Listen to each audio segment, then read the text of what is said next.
大家好，我是田园。今天给大家分享一个燕麦鸡蛋早餐饼做法。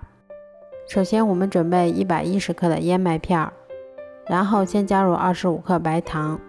接着我们用筷子先把它们充分搅拌均匀。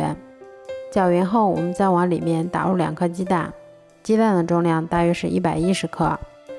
然后再少量多次的加入大约100克的牛奶。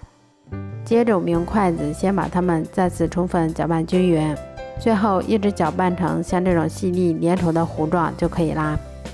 面糊调好后，我们把电饼铛先预热刷油，然后再把我们调好的面糊依次倒入电饼铛里面。接着我们用铲子先把它摊成厚度约5毫米的圆形饼皮，然后盖上盖子，用中火烙5分钟左右，最后一直烙至两面金黄后就可以出锅啦。这样做出的燕麦鸡蛋早餐饼吃起来非常的松软香甜，咬上一口还有一股浓浓的牛奶的香味儿。如果喜欢的话就试试吧，喜欢我的视频就关注我吧，谢谢您的支持。